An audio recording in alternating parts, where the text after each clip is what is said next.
Welcome back everybody to another video. We're here with the Ford Explorer ST and we're going to do the Steeda front and rear Swaybar Endlinks. Pretty simple job. I'll just show you how to get through it and take you step by step. Like, share, subscribe, comment, put some engagement on my videos, please. Please, this algorithm is garbage. Please help me. Now let's get into the install.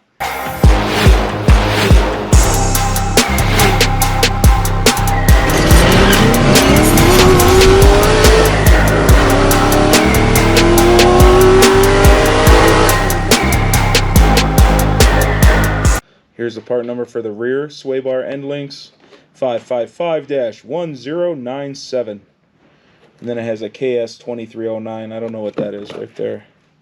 KS2309. Made in America.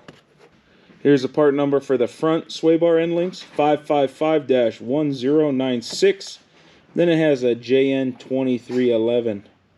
So I'm not sure if that's the build date. Made in America. Step one is going to be jacking up the car and taking all four wheels off just to make your life easier. I don't think you actually have to take all four wheels off, but if you're fat like me and you need the room, take your four wheels off. So what we're trying to do is make these two the same length.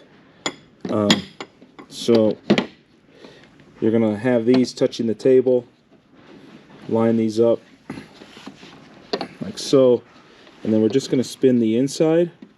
That way the distance between these will be the same if you do it that way. So a little bit more. So right about there is good. But then we need to throw this one in the trash. We need to grab the other new one. And we need to match these as well. So that guy goes like that. And now we have to match these so that these are the same.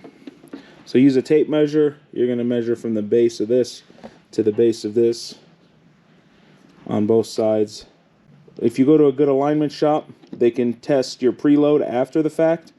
But if these measure out the same length, you stuff these in, you should be good enough until you get your alignment. Then they can check your preload on them, and the preload, when they're all installed and the vehicle's on its own weight, you undo one of them and you should have a dead spot where it's super easy to turn. And then that means that they're both, the bar is not under tension.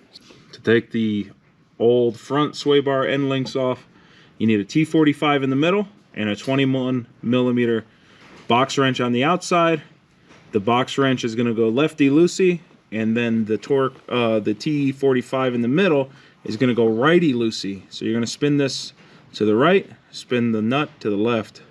Do the same steps that you did on the top to remove that on the bottom. It's a little more tricky because there's less room, but it's totally doable. Putting the new one on, you have a 21mm there. The new one, instead of a Torx, has a socket head type deal. And it's a 5/16. 8mm a little loose. 5/16 fits good.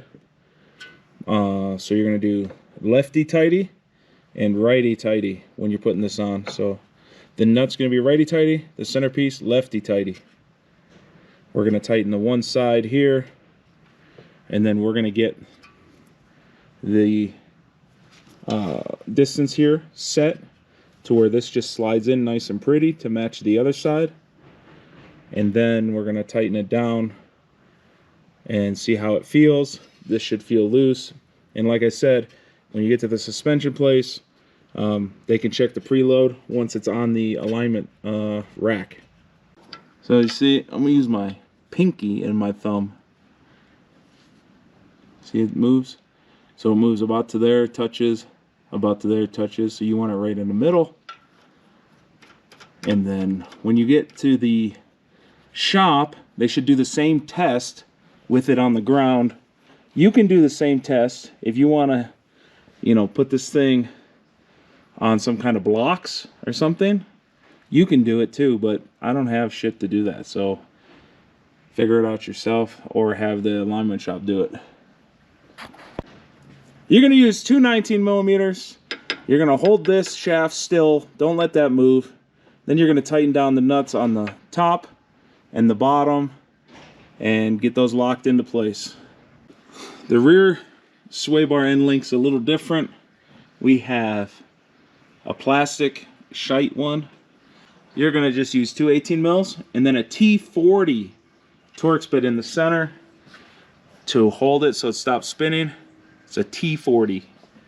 On the rear Swaybar Endlinks, there is not as much threaded material, so I'm closing them all the way, and then I'm going to turn this like a quarter or half a turn out from dead locked, and then I'm going to install them that way because I don't want to only have like 2-3 threads and then have these things rip in half or rip the threads out or have something crazy happen.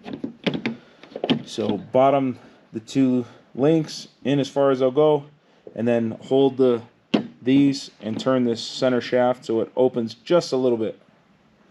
We're doing this the same way as the front, so we lock down the first one here, and then we're going to tighten it down using the same 5/16 here. The front was 21, the rear is an 18 millimeter nut.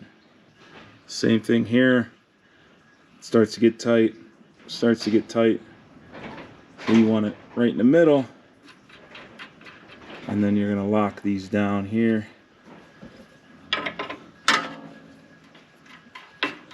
Hold this centerpiece and lock down the two nuts. Now both sides are nice and tight.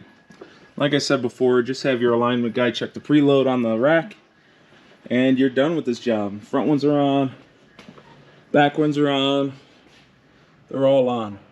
Hopefully this video helped you out. Do this job on your own, it's not hard. But you're gonna be going to get an alignment at some point, so you might as well just let that guy do the actual adjustment on the ground, or you can put it on bricks or anything else that you have to be able to get your fat ass under there to adjust these things, because if it's just sitting on the ground, you're not getting under there. So it's up to you. Like, share, subscribe, all that stuff. Till next time, wrench on.